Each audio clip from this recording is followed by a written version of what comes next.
Good day. Today is Tuesday, 2nd September 2025, and the Shanghai Cooperation Organization Summit meeting in Tianjin has now ended. But the meetings that are taking place in China have not.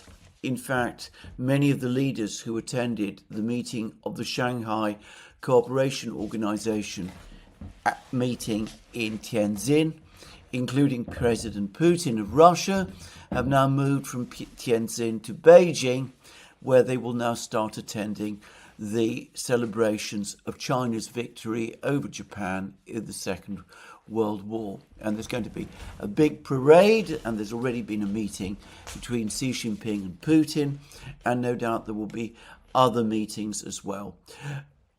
Further, other additional leaders who did not attend the SCO meeting are now coming to China to celebrate the Victory Day celebration meetings and the Victory Day celebrations. One of them is Kim Jong-un, the leader of North Korea. He will no doubt have meetings with both Putin and Xi.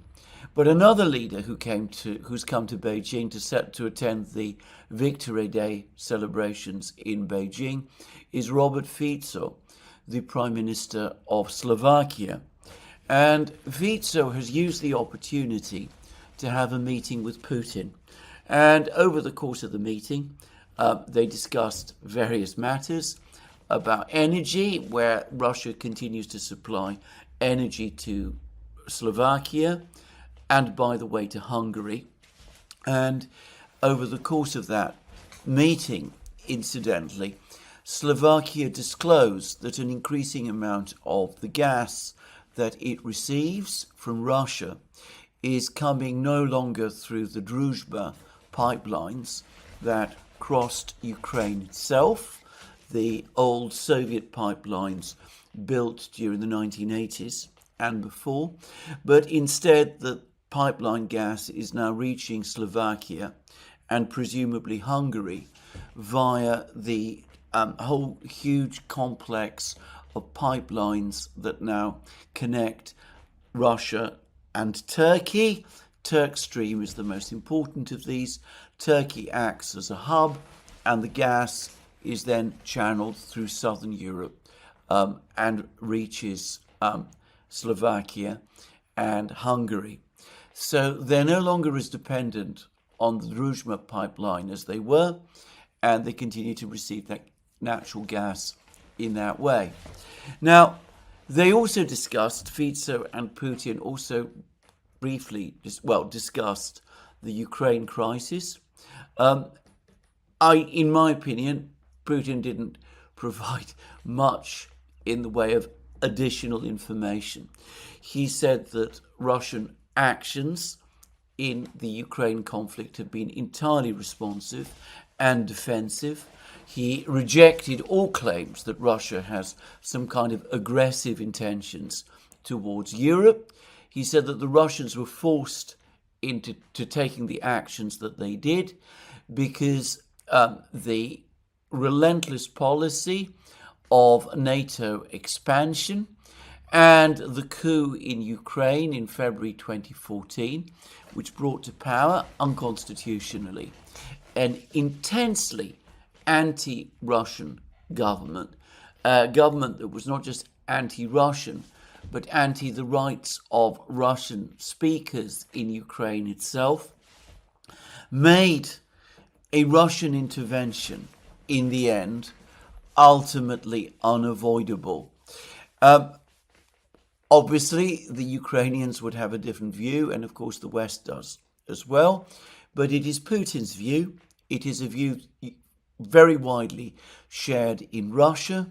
It has been reiterated by Putin again and again, a fact which, by the way, Putin pointed out over the course of his meeting with Fico.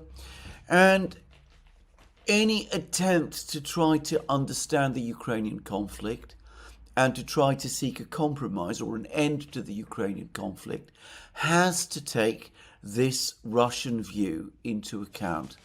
Of course, that is something which Western leaders categorically refuse to do. They refuse to accept that Russia has its own point of view about the crisis in Ukraine, that this is a view that the Russians believe in and have come to, and which they express in good faith. You might not accept it, but you have to understand that the Russians themselves believe it. But Western leaders never do that. So many Western commentators refuse to accept it either. They trot out all the usual memes and cliches about Putin being the ogre, Putin being the predator, Russia having undertaken an aggressive land grab. We're told that NATO expansion had nothing to do with the situation in Ukraine. This endless litany of comments that one hears in the West must be very frustrating to the Russians. And one of the things that Putin said is that when he brought all of these topics up with Trump at the summit meeting in Anchorage, to his relief, he found that Trump listened and appeared to engage with them. And he contrasted this with the previous approach taken by the Biden administration, which, like the current leaders in Europe, simply ignored all of the things, all of the observations that the Russians made, and all of the concerns that they expressed. Anyway, Putin also spoke about possibilities for ending the conflict, though here he was very brief. He said that for the Russians, NATO membership of Ukraine remains an absolute red line. I mean, he made that quite clear. He also said that he thought that finding some way to guarantee Ukraine's security after the war was far from impossible. He said that he was hopeful that a consensus to achieve that could be achieved. I have to say, listening to the rhetoric coming from Europe, I am much more sceptical about that, to put it mildly. And Putin briefly said, he mentioned that Russia had never objected to Ukraine's membership of the EU. This was never an issue for Russia. It was not the issue that brought the conflict about. But I noticed that he appeared to be using the passive tense, which I think may suggest that in time that Russian position is going to change. He didn't reiterate or make clear that Russia would never object to Ukraine's membership of NATO, of the EU. He seemed, as I said, to me, at least, to be talking about this as a historic issue. He also said something else, which is about energy, which is, of course, an important issue for the Slovaks, who still get much of their energy from Russia, and for whom the energy, the gas and the oil, is transferred to Slovakia through Russian pipelines, some of which still cross Ukraine.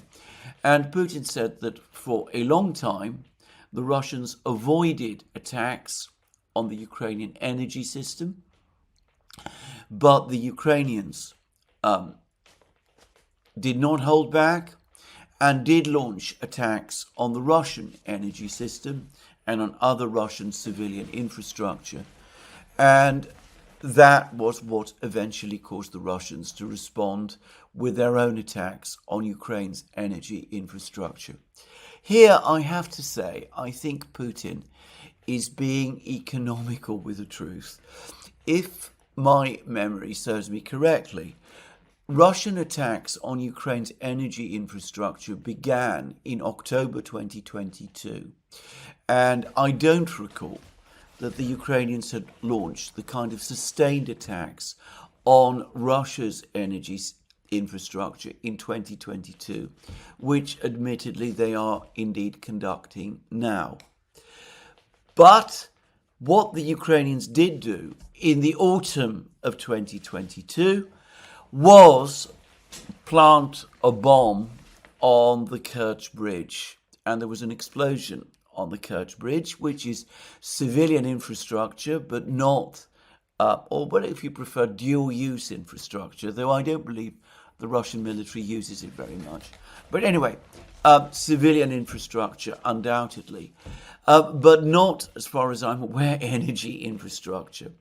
And Russian missile strikes on Ukraine's energy infrastructure, missile strikes, began shortly after, and the Russians at the time claimed that this was in retaliation to the attack on the Kerch Bridge. I've always felt myself that the Russians, at some point in the summer of 2022, resolved to start launching these attacks on Ukraine's energy infrastructure. Their purpose was primarily at that time to force the Ukrainians to use their air defense system, which at that time was based around the Soviet-era S-300 missile system. And the Russian intention was to deplete that system so as to make it possible for the Russian Air Force to start taking active steps, active action across the territory of Ukraine. An objective which the Russians have mostly achieved, by the way. Now, of course, the Russians back in 2022, 2023 were also, I think, assessing the energy infrastructure. And I still also hold to the view expressed at that time by the commentator and journalist John Helmer, who of course is extremely familiar with Russian thinking, that one of the things that the Russians were doing back in 2022 was trying to learn how the Ukrainian energy system worked, so that if the point ever came when they needed to knock it out in its entirety, they would know how to do it. Anyway, that was the meeting between Putin and Fico. A friendly meeting. The two men obviously get on. There was inquiries from each about the other's health and things of that kind, but that was the meeting that took place between Fico and Putin. It was not the most important meeting, not by far, amongst the many meetings that have taken place in Tianjin and in Beijing. The person who has dominated these events, both the ones in Tianjin and the ones that are now currently underway in Beijing, unsurprisingly, is the host, President Xi Jinping of China. And he's had meetings with Putin. He's had several meetings with Putin, and he's due to have more meetings with Putin, by the way, and I will come to those in a moment. And he's also had very, very friendly meetings with Modi. And as I expected, there was a group meeting of Putin, Xi and Modi, and the three were holding hands at various times. They seemed very relaxed and happy to be with each other, and the meeting clearly went extremely well. Now, the Americans are clearly infuriated by this meeting. Peter Navarro, Donald Trump's tariff economics and trade person, has continued the barrage of critical comments that he's been making about Prime Minister Modi and about India. He has said that he cannot understand why Modi would want to go to Beijing, given that China and India have been for so long in a state of Cold War and sometimes hot war with each other. He seems somehow personally offended by this. And I get the sense that many people in the United States are. The President of the United States himself, Donald Trump, has written another post about India just a few hours ago on Truth Social, using, it must be said, much more measured language than Peter Navarro. Anyway, he says that from an American point of view, ending the relationship, the economic relationship with India might not have been such a big deal because the relationship was completely one-sided.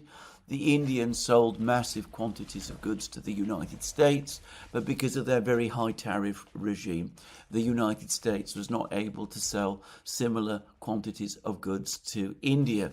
He also made the claim, by the way, that the Indians have indicated that they're prepared to move to a zero tariff regime with the United States, though Trump said that time for that is running out. I should say here again that I don't know what President Trump is actually talking about, because I've heard nothing from any Indian official or from Prime Minister Modi himself which suggests that the Indians are seriously thinking of moving to some kind of no tariff regime in terms of imports from the United States. The Europeans, of course, agreed to that, but the Indians have not. And on the contrary, Prime Minister Modi has gone out of his way to say that India will defend the rights of its huge numbers of agricultural producers.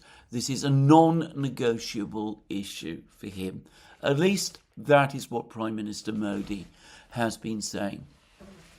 Now, there's been a certain amount of commentary, I've noticed, in the media in Britain and in the United States, which is now basically engaging in recriminations about the improvement in relations between India and China.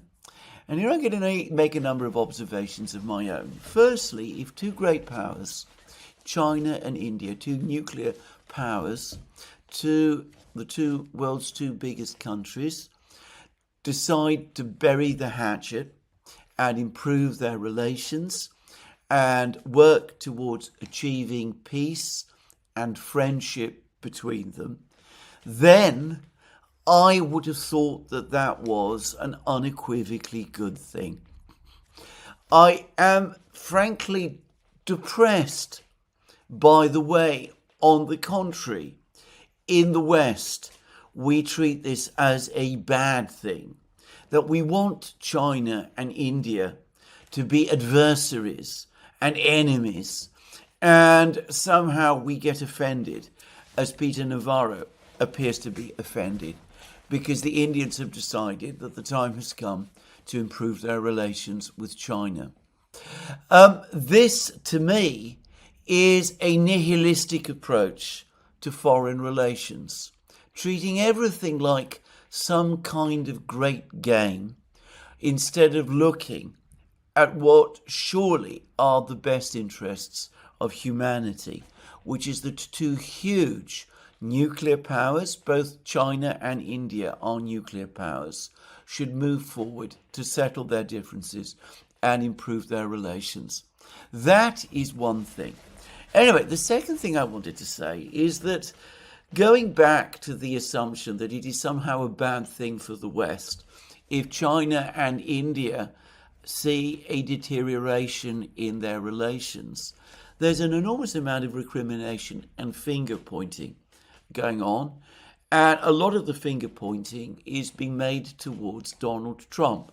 It's been said that he's done a whole series of things that have offended and outraged the Indians. For example, having a 2-hour lunch with the chief of the Pakistani military, meddling in the conflict between India and Pakistan, and give the exchange of fighting that took place a few weeks ago, and giving the impression that the United States had brokered a ceasefire, when that almost certainly was not the case, and when the reality was that it was Pakistan that sought the ceasefire. At least that's what the Indians say.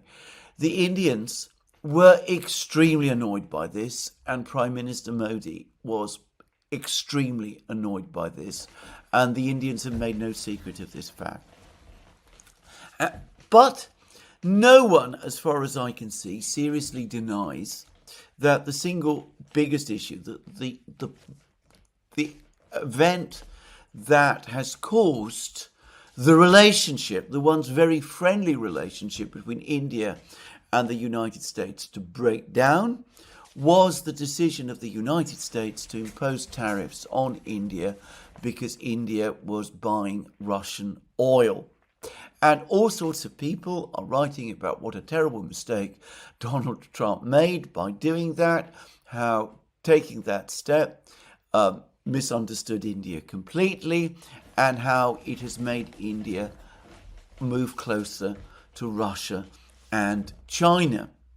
Well, there's been articles about this, editorials in the Financial Times, in The Guardian.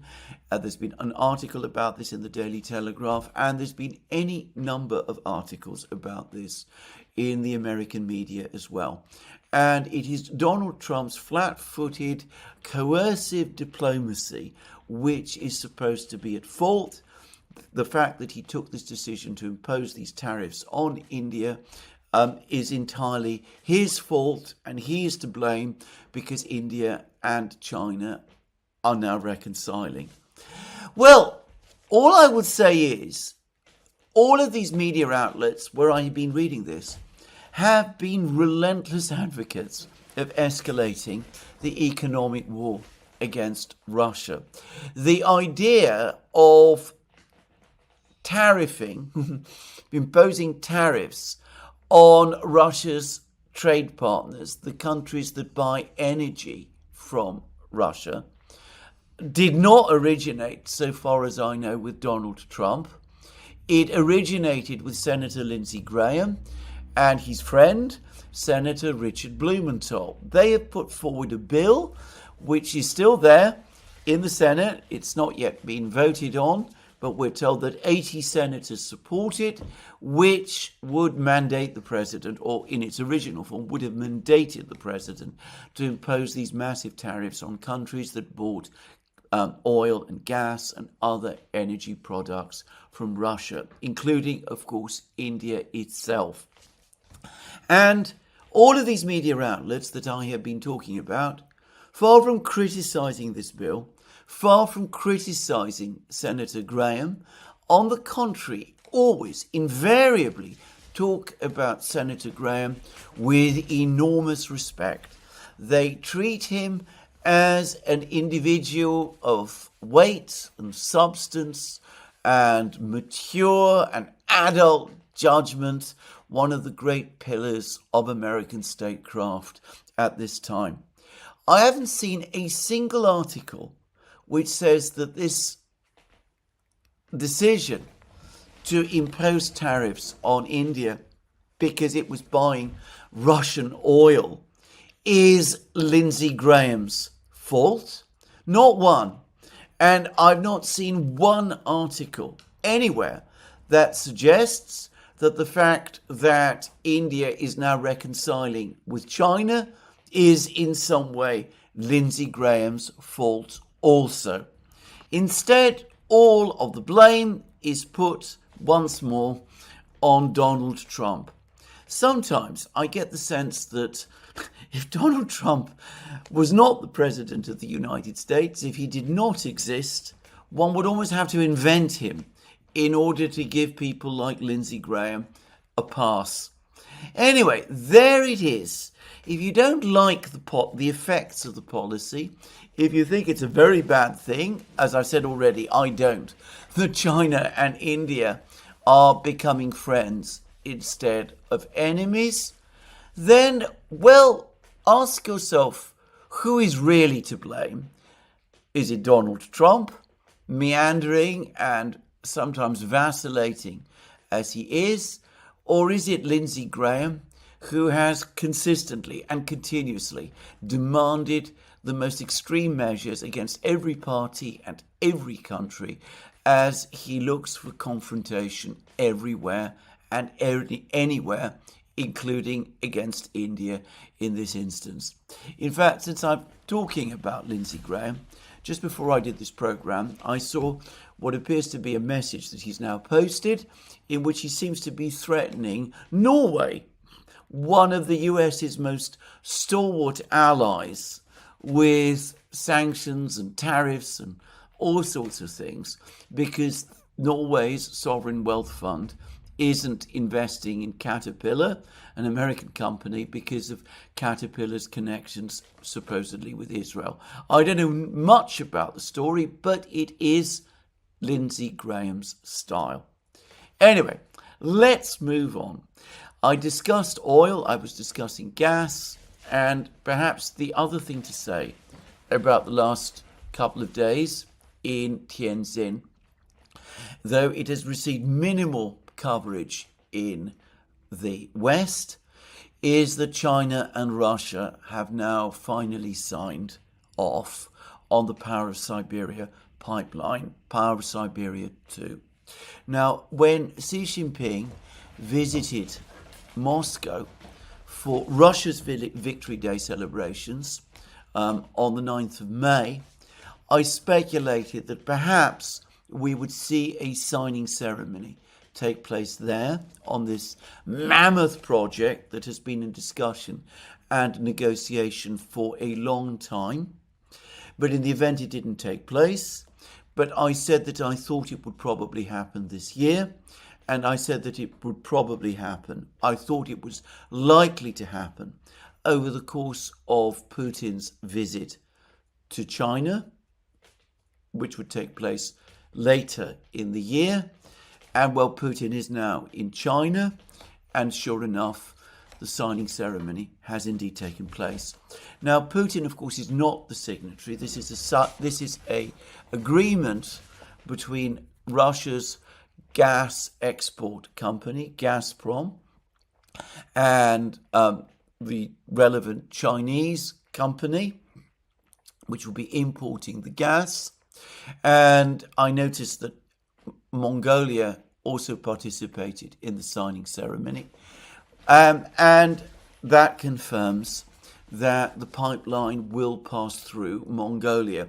There was some speculation at one point earlier this year that it would pass through Kazakhstan, though, to be frank, that never seemed to me to make a huge amount of sense from a geographical point of view. But anyway, the point is the memorandum of agreement has been signed.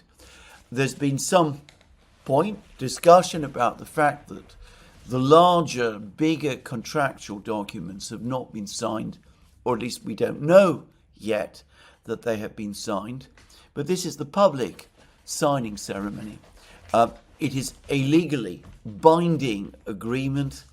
I think it is inconceivable that the rest, all of the other parts of what I suspect is a simply gigantic sequence of agreements and documents connected to this enormous energy project, that they have not been by now agreed in detail.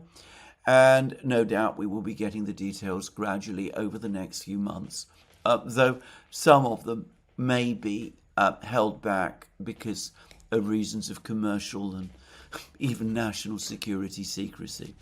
So Power of Siberia 2 is going to go ahead, and it's going to supply China with about half the quantities of natural gas, pipeline gas, that Russia used to export to Europe. And of course, there's already Power of Siberia 1 in operation.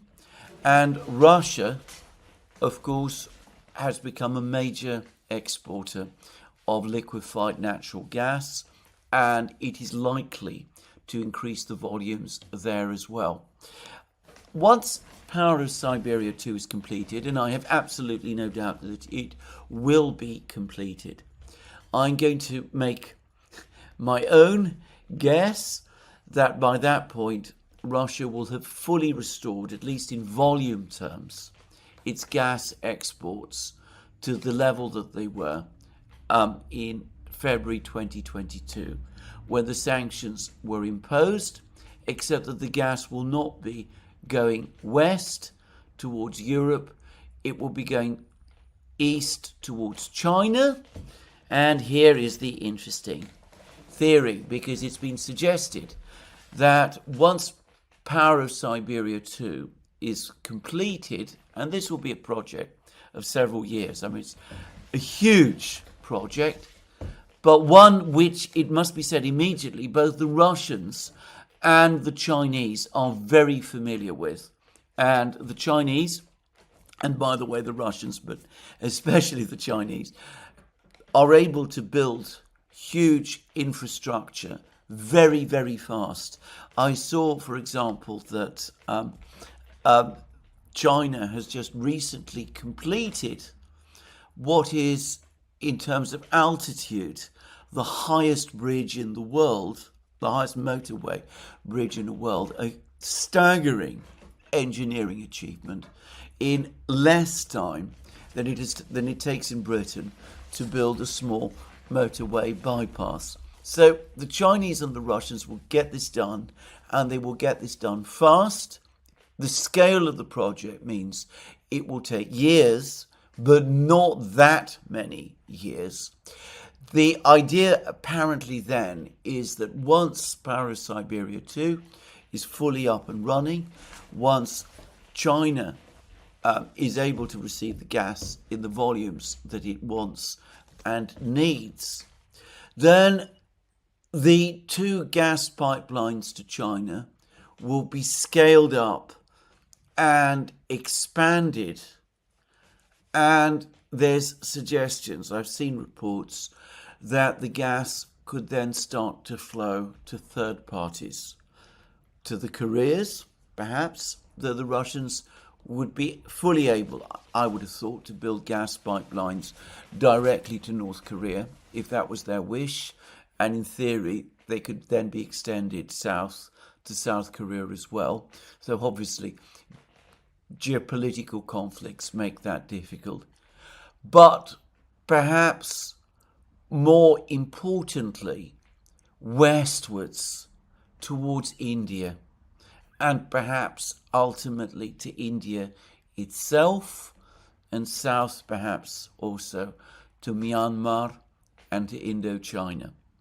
Now, that is a colossal project, one which could bind together in an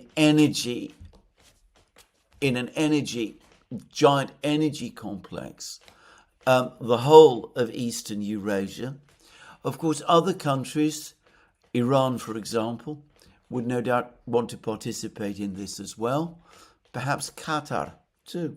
I mean, one can imagine all kinds of countries wanting to become involved in such a project. But apparently, the preliminary discussions of that are underway. And of course, in the event that a project like this does materialize, and as I said, the scale of it is staggering, then of course it will bind together all of these various different regions and countries, and it will create a community of energy relationships and of course economic relationships also and as well. So there it is, an enormous development, Power of Siberia 2, and it surprises me, by the way, that it has not been given the attention that it has been. One curious aspect, by the way, about the Shanghai Cooperation Organization meeting, which again has also received minimal attention in the West, is that 2 countries made applications to join the SCO, Armenia and Azerbaijan, and both had their requests rejected. India vetoed Azerbaijan's accession, and Pakistan vetoed Armenia's. Russia was not involved, and Putin seems to have had a cordial meeting with the Armenian Prime Minister Nikol Pashinyan. It's not difficult to understand what happened. India is a friend of Armenia's. Armenia is a friend of India. Azerbaijan, by contrast, is a friend of Pakistan's.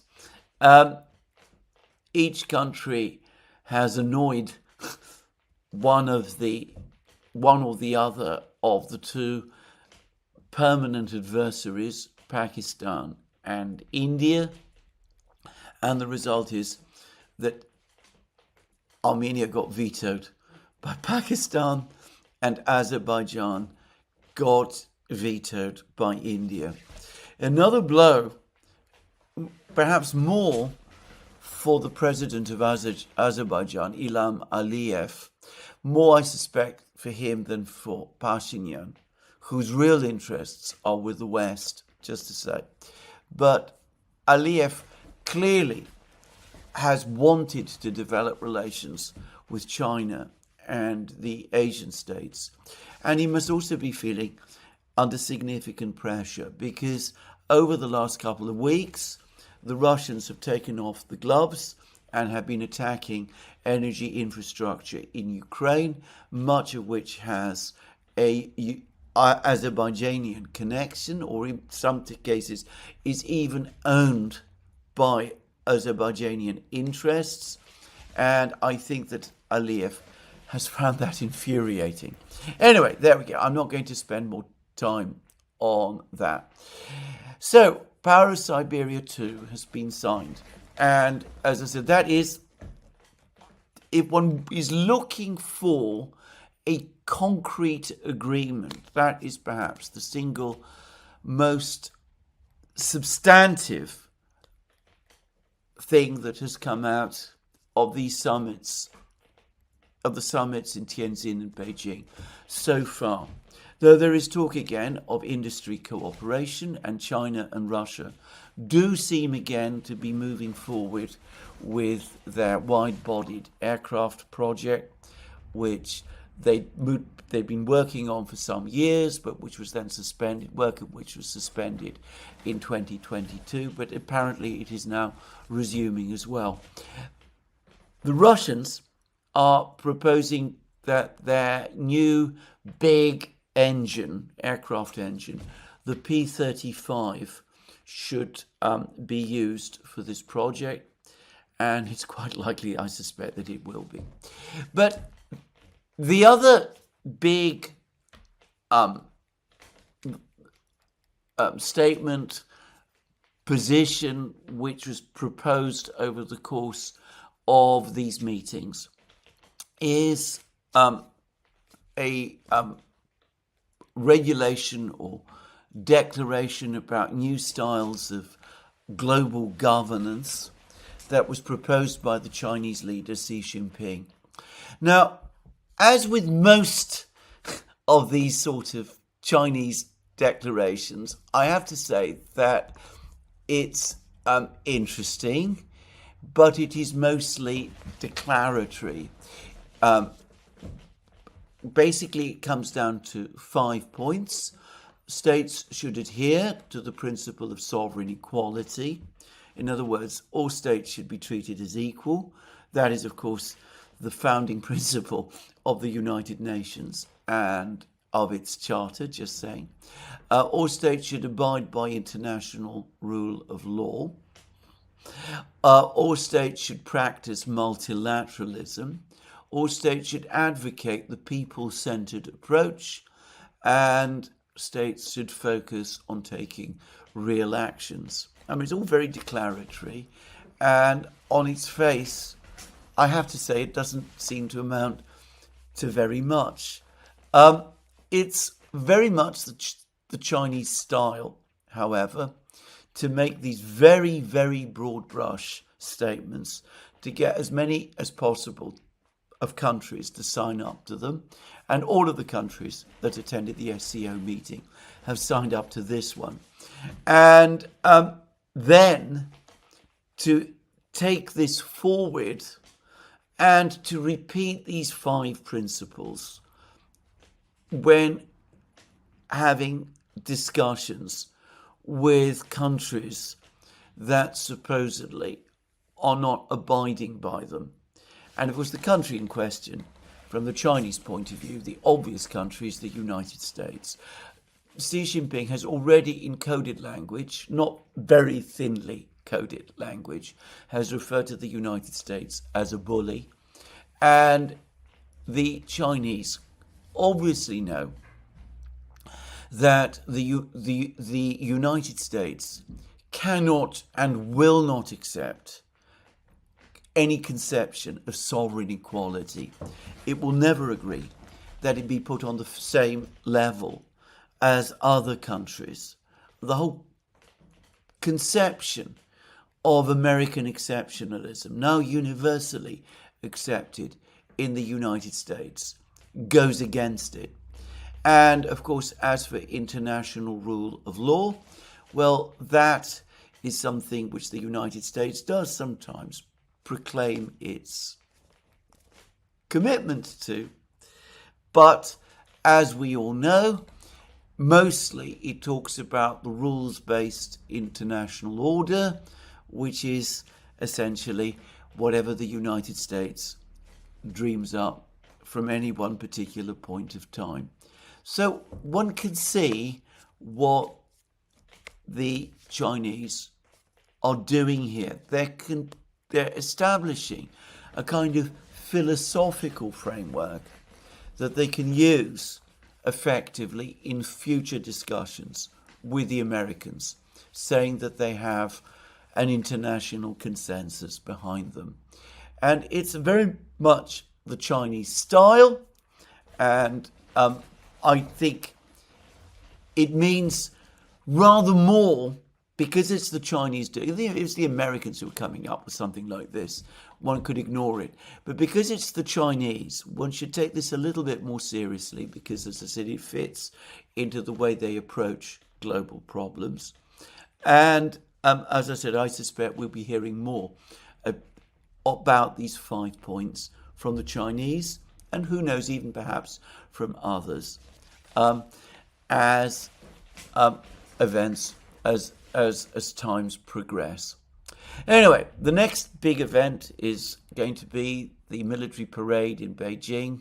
I suspect it's going to be huge, and obviously Xi Jinping will be there, and Fico will be there, and Kim Jong-un will be there, and other leaders will be there, and I gather there will be representatives of, well, the Prime Minister of Vietnam will be there, and other representatives of other countries will be there as well.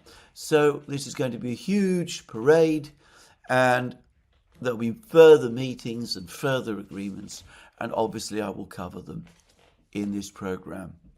Now, contrast these meetings in Tianjin. Again, I said this in my program yesterday, but contrast the meeting in Tianjin and the one that's taking place in Beijing.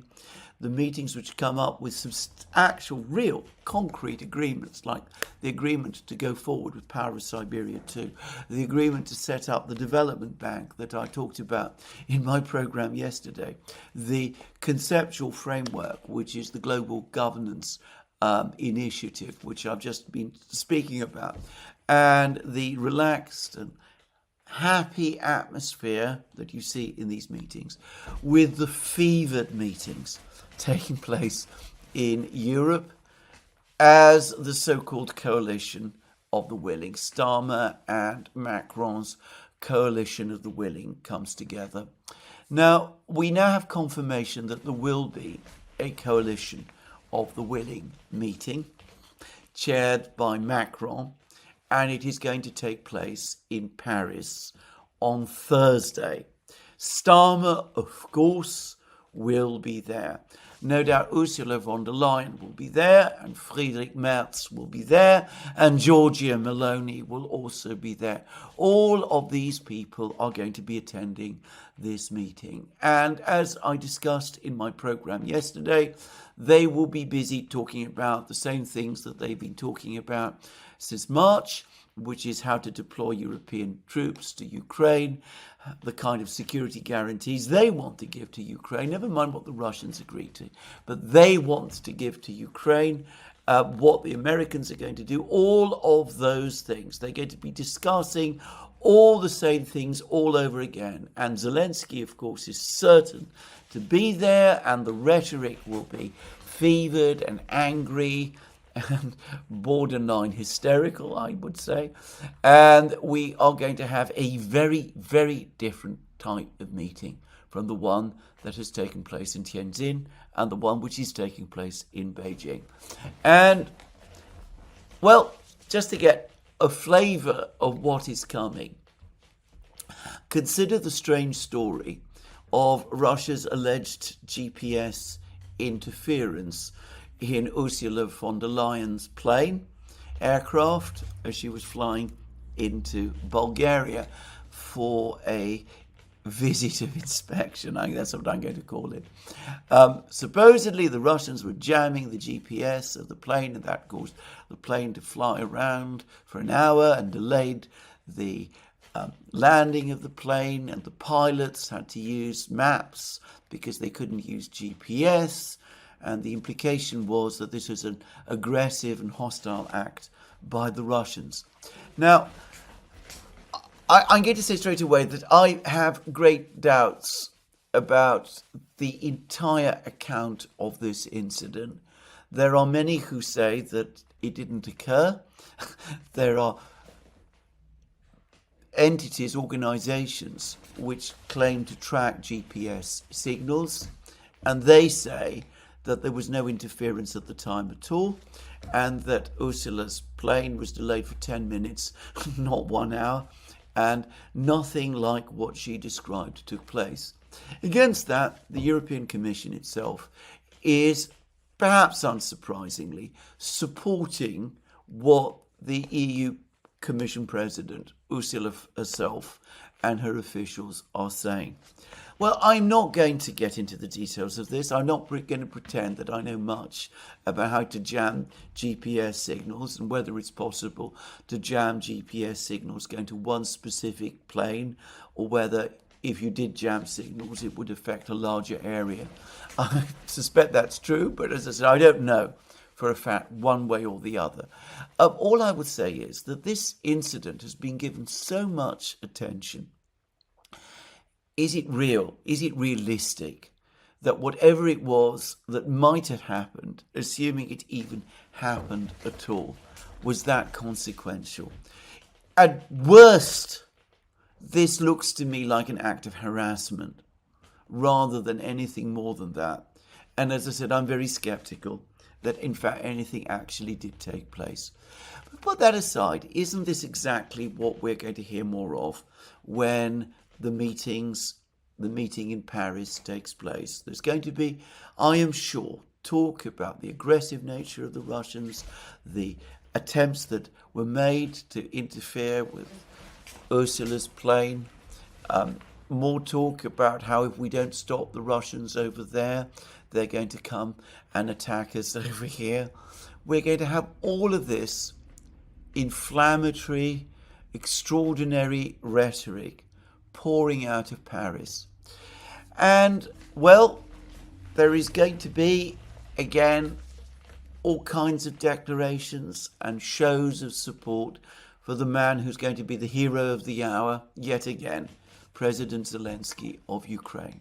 Now, I talked about all of this yesterday in my program, but I do want to reiterate again that these leaders, especially perhaps Macron and Starmer, but to some extent all of them, are wasting their time, even as more pressing things start to weigh down on their nations. If we are talking about France, on Monday, the French government is likely to fall. The French socialist leader, Olivier Faure, has now come out and has said that his party will definitely be voting against the budget, Monsieur Barrou's budget, which Monsieur Barrou, the French Prime Minister, has said is a matter of confidence. So if the budget is defeated, Monsieur Barrou is going to resign, and it looks as if it will be defeated and he will resign. Monsieur Faure is now in fact going out and saying that as far as he's concerned, he has only one word to say to Monsieur Barrou, which is goodbye. So the French government looks like it is about to fall. Everybody that I know agree that the situation in France is politically unstable and it is becoming financially, well, if not unsustainable, very close to being that. France's budget deficit is over 5% of GDP. France's debt to GDP ratio is 114% of GDP. The stresses are growing across the entire French economic system, and it looks as if, again, in a few days, France is going to be without a government. Now, one would have thought that in a time like that, in that kind of crisis, the job of the President of France is to remain in France, to try to talk, well, the meeting, the coalition of the willing meeting, I suppose, is happening in France, but to give all his attention to this crisis in France. After all, there is no reason why this coalition of the willing meeting, which is due to take place in Paris on Thursday, has to happen in Paris on Thursday. It could be postponed till next week, or better still, it could be scrapped, and it wouldn't be necessary to hold it at all, because, as I said, it simply is rehashing ideas that have been discussed and discussed and discussed again for weeks and months, going all the way back to March, with the first hints about it extending back further still to February. So, isn't it more important that the President of France, the leader of France at this time, focuses on this problem in France? He could be calling in the leaders of the various parties. He could speak, he could actually take steps to do what he has basically avoided doing up to now. He could speak to the two leaders of the two big opposition parties, who between them have a clear majority in the French Parliament, Jean-Luc Mélenchon on the left and Marine Le Pen on the right, and he could call them in and he could talk to them and discuss and see whether there might be some way forward. And he could talk to other members of other parties, and he could consult in the cabinet, and he could address the French nation about the situation, and he could do everything that a president could be expected to do in this situation to try to sort the problems out ahead of this crunch vote on Monday. It's not as if the finance minister of France, Monsieur Eric Lombard, has not actually come forward and said that if the vote fails, if the government falls, if the budget is not passed, there might have to be a referral to the International Monetary Fund, presumably in conjunction with the European Central Bank and the European Commission. In other words, France might need a bailout. Now, I understand that Lombard has subsequently tried to walk back that comment, but he did make it, admittedly, in response to a question, and it was he who let this particular cat out of the bag, if you like. So this clearly is a high-stakes situation in France. In the case of the Prime Minister of Britain, Sir Keir Starmer, I would say the situation is, if anything, even worse. I say that because yesterday in Britain, the Prime Minister, Keir Starmer, engaged in a reorganisation of his private office. And what he did was he took the Chancellor, the Finance Minister, Rachel Reeves' chief economics advisor, and transferred this person from the Treasury to Starmer's own office. And he also recruited various important, well, certain, I don't know how important they actually are, but certain economists. He seemed to be taking steps, in other words. And this is how it is being reported in the media in Britain, to establish within his own office an alternative economics team to the one that his Chancellor, his Finance Minister, Rachel Reeves, nominally heads in the Treasury. So, as of today, we have two separate economic teams in Britain.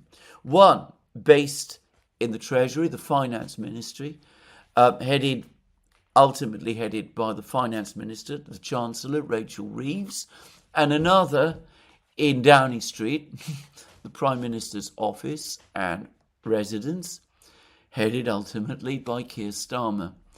And it's difficult to see this move as anything other than an indication that Starmer is not satisfied with Rachel Reeves' performance. Now, some of you may remember that a couple of weeks ago, after the Starmer government had to retreat on certain proposals made by Reeves, the Chancellor, to cut welfare spending, that there was a moment when the Prime Minister, Keir Starmer, was addressing the House of Commons, and the Chancellor, Rachel Reeves, was sitting next to him, and it was clear that she was in a state of very considerable personal distress as the Prime Minister, Keir Starmer, batted away questions about whether the Chancellor, Rachel Reeves, enjoyed his confidence. And there was a lot of criticism of the Prime Minister at that time for his heartlessness and cruelty towards his own Finance Minister and his failure to support her. And then we got a number of statements from the Prime Minister's office trying to excuse and explain away what happened and suggesting that in fact all was still well between the Chancellor and the Prime Minister. But now it seems to me that we can see that in fact the Prime Minister is indeed starting to give positive, incontrovertible, clear signs that he has indeed lost confidence in his Chancellor. Because if he did have confidence in her, why would he need to build up what frankly looks like an alternative economic team within his own office? Now, I suspect that what is going to happen is that Reeves is going to present a budget in a few weeks' time. The Prime Minister is worried, correctly, that this budget is unlikely to impress the financial markets, at which point he could quite plausibly hide behind his current economics team and say, well, this is the Chancellor's plan, my people have a somewhat different plan, and you mustn't blame me for any problems in the markets. And, well, now that I have my own team, I can dispense with the services of my Chancellor and can appoint someone else in her place who will follow the plans that my team are working out. That's, I have to say, how it is looking to me. Now, is that a sign of a stable situation in Britain?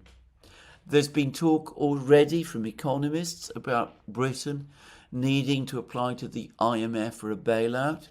I've already explained how if there was a financial crisis of that kind in Britain, it would be far more severe than the one that affected Britain in 1976, and there would not be enough funds in the IMF to effect such a bailout, and inevitably the government and the IMF would have to apply to the only country that might notionally have the funds to bail out Britain, which would of course be the United States, the US Treasury Department. They can always, after all, print money. If They can do nothing else. Anyway, put that aside. Given that the Prime Minister doesn't have confidence in his Chancellor, given the difficult financial and economic situation in Britain, given that the Prime Minister appears to be taking preparatory steps to prepare for a bigger crisis in the financial markets and perhaps in politics in the autumn, isn't his job again to remain in Britain, to take charge of the situation, to hold meetings with Rachel Reeves, to discuss and find out what her budget plans actually are, to go over them in detail so that the Chancellor and the Prime Minister can present a united front to the House of Commons and to the nation? And if that is impossible, if the Prime Minister cannot do that now, shouldn't he simply sack his Chancellor without further delay and appoint somebody who does have his confidence, so that when the budget is prepared, the Prime Minister and the Chancellor can present a united front together? After all, as has been pointed out by several people, it is essential at a time of economic stress and crisis that the markets, not just the markets outside Britain, but economic players in Britain, and indeed the political class in its totality, believe that the Prime Minister and the Chancellor, the Prime Minister and the Finance Minister, are united and stand together.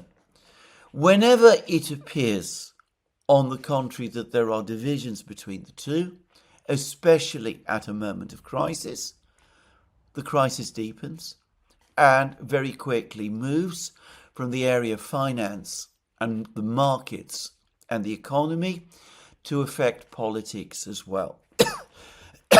It is not impossible. It is, in fact, entirely plausible that if things go badly wrong in Britain over the next few weeks, and there is a major crisis in the markets, given how confidence in the Prime Minister himself has collapsed, including amongst members of his own party, he himself could fall. So what is he doing, wasting his time in Paris, talking about soldiers that he's going to be moving around the map of Ukraine with his friend and pal, Macron, who's also, as I've discussed, in serious trouble? What is he doing? Wasting his time talking about all of these things at this particular point in time. Even as I am making this program, British government bond yields, in other words, the money the British government has to pledge to pay to investors who are prepared to buy British government debt, is rising. Bond yields are rising. The cost for the British government of borrowing is growing because confidence is draining away. It is apparently at a 27-year high, and all the indications are, every reason that I know suggests that those bond yields are going to go higher still. So again, why are we wasting our time? Why are our leaders wasting our time in this way? Now, the same could be said about all of the other European leaders too. Giorgia Meloni has had a very good run. She became Prime Minister of Italy at a time when the situation in Italy seemed to be relatively stable economically, but everybody accepts that underlying everything, the Italian economy remains overextended and its condition continues to be extremely fragile. Since I'm talking about Meloni, it is universally known that she and Macron can't stand each other, And surprise, surprise, there has been another row between France and Italy, the French and Italian governments. The French Prime Minister, Monsieur Bayrou, under more enormous pressure. After all, he's likely to lose his job in a few days, gave an interview to French television in which he said that one of the reasons there's a problem is that the Italians have managed to get their fiscal house so much in order that they're drawing away investors from France, and these investors are going to Italy instead, and somehow this was a bad and wicked thing done by Meloni's government to France. The Italians, Meloni has not responded well. There's been criticisms. There's been an argument between Italy and France. These arguments flare up all the time. Another sign of how unhappy these leaders ultimately are with each other, and how fragile, how desperately fragile the situation in Europe this autumn currently is. So, as I said, what exactly is it that these people think they're doing on Thursday? I believe there's another meeting, by the way, at a lower level of Europe ministers. This is a EU-only meeting going on in Copenhagen, but discussing exactly the same thing. Ukraine and how to help Ukraine and what more to do in relation to Ukraine and what more weapons to send to Ukraine, weapons that nobody has apparently, but nonetheless we can still talk about them, and economic assistance when we're already in debt. To repeat again, bankrupt economies in Europe, giving money to another economy, the Ukrainian economy, that is far beyond any point of simple bankruptcy. But anyway, we go on doing all of this. I said in my program yesterday that it all seemed to me a little bit like the crew of the Titanic being ordered by the captain to rearrange the deck chairs after the Titanic and the iceberg had already collided. Who can tell me that the situation is not like that in Europe today? And of course in Germany, the big economy of Europe, the great economic driver of Europe, well, things are not yet as bad, but they're going to become every bit as bad before very long. And if we're talking about Friedrich Merz, the Chancellor of Germany, precisely because ultimately it is going to be Germany that is going to have to write the checks if France has to be bailed out. One would have thought that his primary concern at this moment in time is not Ukraine, but at achieving stability in France. He ought to be speaking to his friend, his dear friend, Emmanuel Macron, about this. He ought to be making very clear his concerns about the deteriorating situation in France. That ought to be his primary objective.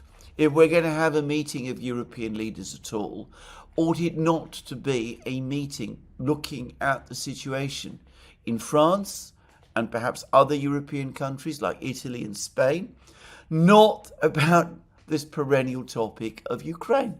But no, of course not. Merz talks about Ukraine.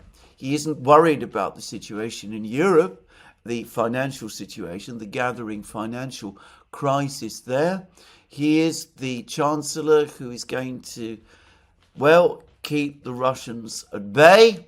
He's going to help Ukraine. His plan ultimately is to exhaust the Russians, or so we're told, to force the Russians to compromise by exhausting them, even though every indicator points instead to it being Europe, including Germany itself, that is becoming exhausted.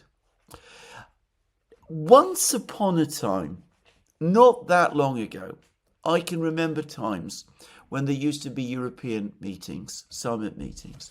And yes, sometimes there would be argument and acrimony, but there would also be genuine debate and real discussion and agreements on how to move forward with various projects, even bad projects like European Monetary Union, in my opinion, turned out to be.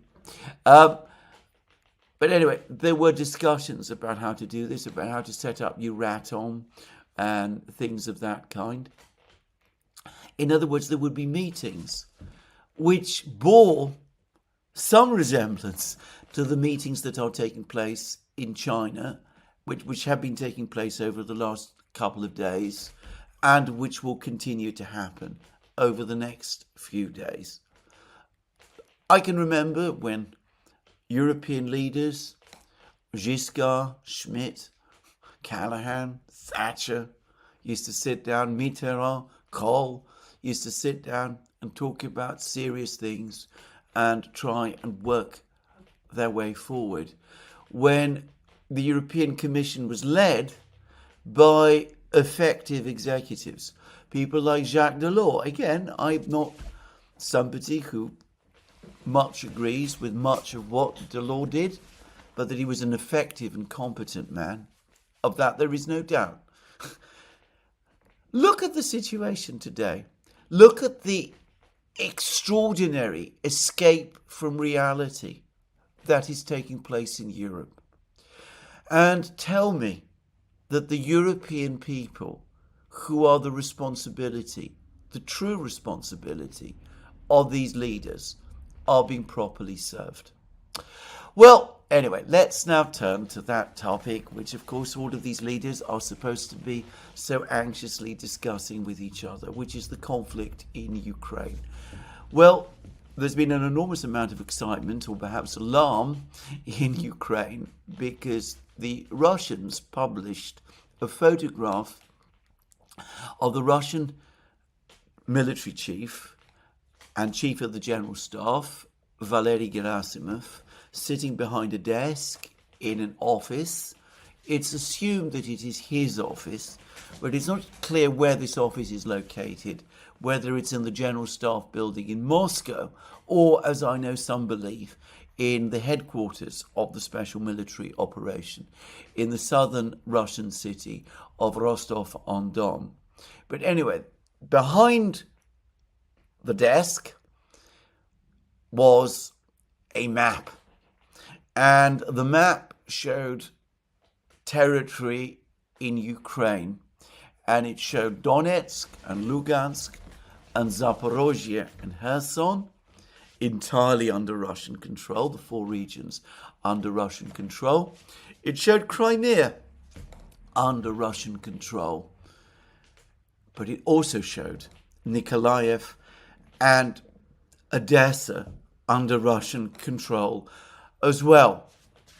And of course, there's been enormous hubbub and hand-wringing and alarm expressed about this on Ukrainian channels, and they've been worrying about the purpose and intention of the map. Some are suggesting that it was an elaborate exercise in trolling by the Russians, an attempt to scare the Ukrainians in some way. Well, it might have been. Others are suggesting that this is indeed, that this actually does in fact outline actual Russian military objectives. I have to say that on balance, I lean to the second view, assuming that this map is real and that this photograph has not been AI generated, which I'm afraid I think is possible. If this map is indeed real, then I suspect that the Russians do have some kind of objective of this kind, or at least did have at some perhaps earlier point in the war. If there is no agreement, if there is no settlement within the next few months in Ukraine, if the Russians take control of the entire territory of the four regions, as they will, and the Ukrainians nonetheless continue to take the same stance that they're taking now. They refuse to recognize the four regions as Russian. They refuse to recognize Crimea as Russian. They insist that all of this territory must at some future time be returned to them. They insist on their right to join NATO.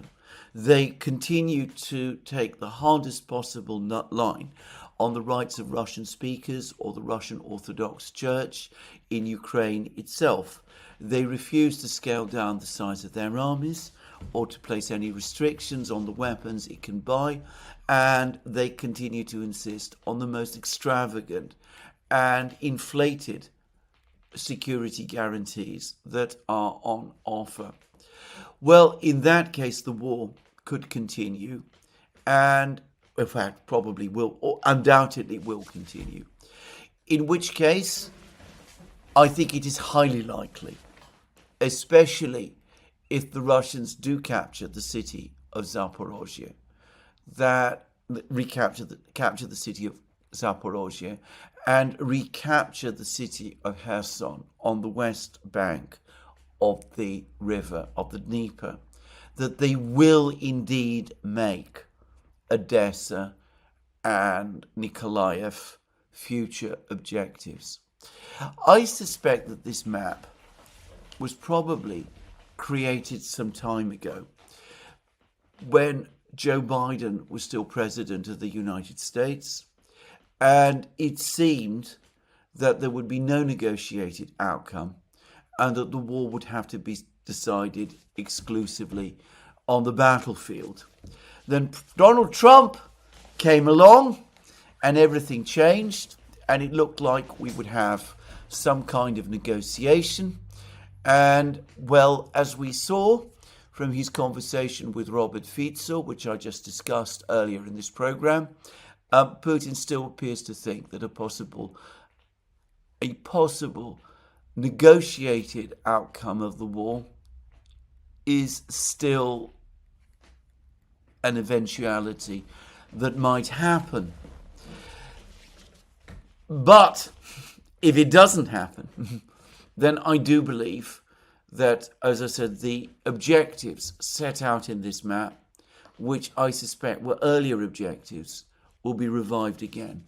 To repeat once more, I believe that following certain comments made by the Russian Foreign Minister Sergei Lavrov over the course of an interview he recently gave to the Russian media, if there is a negotiated settlement, the Russians will bring up again the topic of federalization, and they will insist that Odessa and Nikolaev be granted substantial autonomy, which will enable them to realign their policies closer to Russia.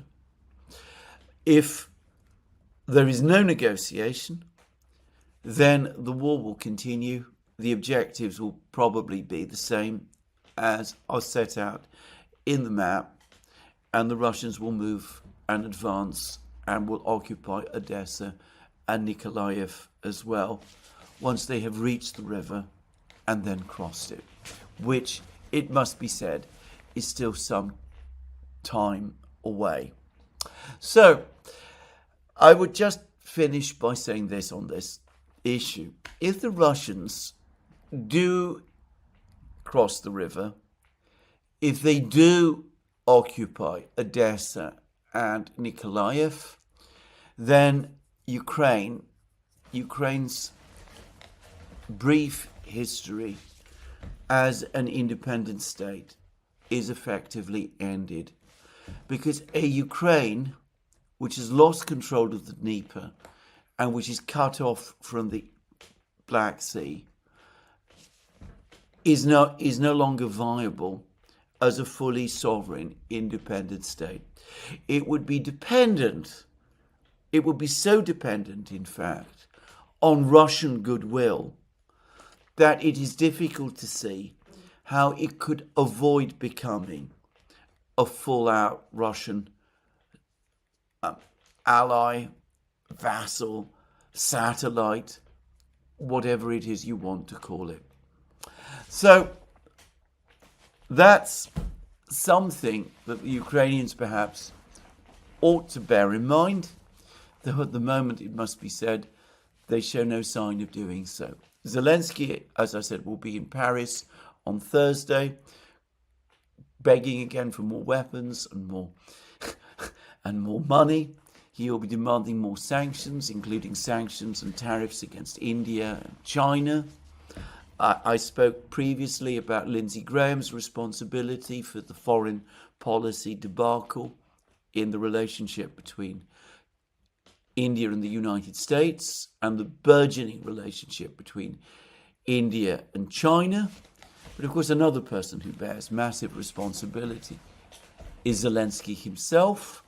And of course, he will not learn from this. He is incapable of doing so.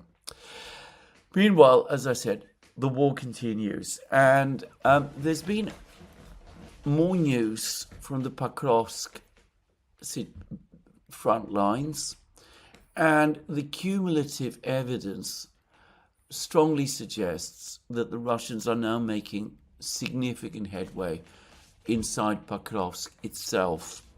There are suggestions that the entire Ukrainian defense in central Pokrovsk has now fully collapsed, that the Russians have not only cut the E50 road, but that they have reached the railway, and that the Ukrainian defense in Pokrovsk, which it's clear has been disorganized for some time, is in the process of breaking down. There's also been more reports of more Russian advances in Liman, and I've seen some extremely bitter pieces on the Ukrainian internet about what looks like a catastrophe that has played out north of Siversk in the Serebyanka forest, though there is still no information about the fighting inside Siversk that Gerasimov said was already taking place. Now, there's also been some information of significant Russian advances in the Zaporozhye area and of Russian attacks from multiple directions, which appear to be focused on the southern town of Orekhov. Orekhov is the linchpin of Ukrainian defenses in Zaporozhye region. If the Russians were to capture it, the only significant populated center in Zaporozhye region outside Russian control would be the city of Zaporozhye itself.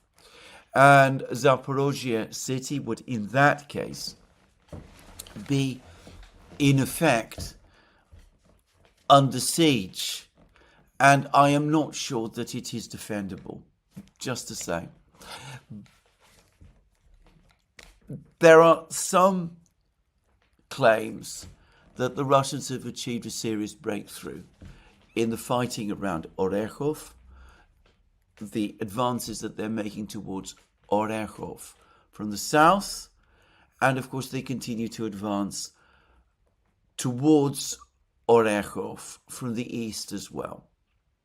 But it's the fighting in Pokrovsk, Konstantinovka, which remains the most important. Redovka yesterday, which has been consistently right about the situation in the Pokrovsk area, says that the Russians have now surrounded a battalion of Ukrainian troops, around 300 men, in Zoloty Kolodiez, and that they've also achieved effective encirclements of groups of Ukrainian troops north of Pokrovsk in a village called Volnoye, and also in Sharkovo, where the Russians, by general acknowledgement, appear to be closing in. Now, the Ukrainians, for their part, have been making all kinds of claims recently about various successful counterattacks that they are supposedly making across the front lines. And they've been publishing videos which supposedly verify or corroborate these counterattacks. There is some problems with them. For example, they published video footage of the village of Dachny in Dnipropetrovsk region, which the Russians captured some weeks ago and which the Ukrainians claim to have recaptured. But then a short time after the Ukrainians published that footage, the Russians published their own footage, which appeared to show this particular village firmly under Russian control. And there's another village in the Kupiansk area, and there's lots of reports that the Ukrainians are suffering from some major crisis in the Kupiansk area. Anyway, there are reports that this village in the Kupiansk area has also been recaptured by the Ukrainians. But the Russians again have published footage which appears to confirm that they not only control the village, but the situation in this village is quiet. I have to say that I'm getting increasingly the impression that as the situation on the front lines deteriorates, instructions have been sent out from Kiev to try to, if you like, fabricate victories, or at least to give the impression of more successful activity by the Ukrainian armed forces than is in fact taking place.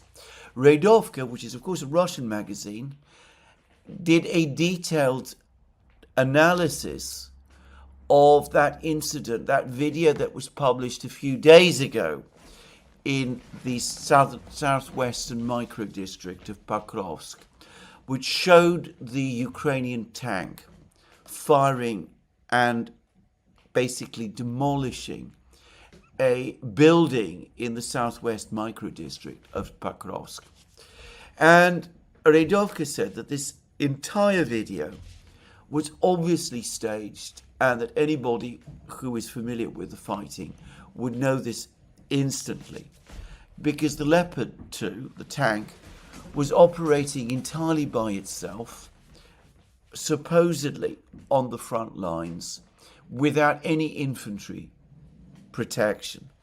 And this is not something you do in an urban warfare environment. And Radovka also made the point that this essential performance, the Leopard 2 firing at what was essentially, presumably, an empty building, ultimately came at a heavy cost for the tank crew, because as the Leopard 2 pulled back, it was tracked by the Russians and was of course destroyed by them using drones in central Pokrovsk.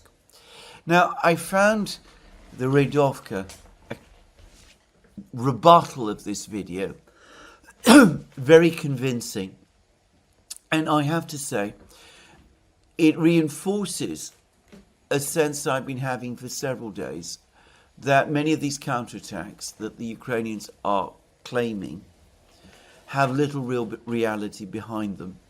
They claim, for example, to have recaptured another village in the West Donbass area, a village that seemed to be well behind Ukrainian lines, where nobody would expect the Russians to be.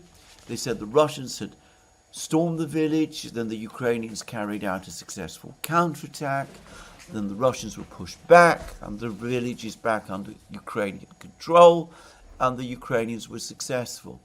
They're now saying that there were only 4 Russian soldiers involved, 4 Russian soldiers supposedly occupying a whole village. I wonder whether in truth there were any Russian soldiers there at all. Just saying. Anyway, that's what I think.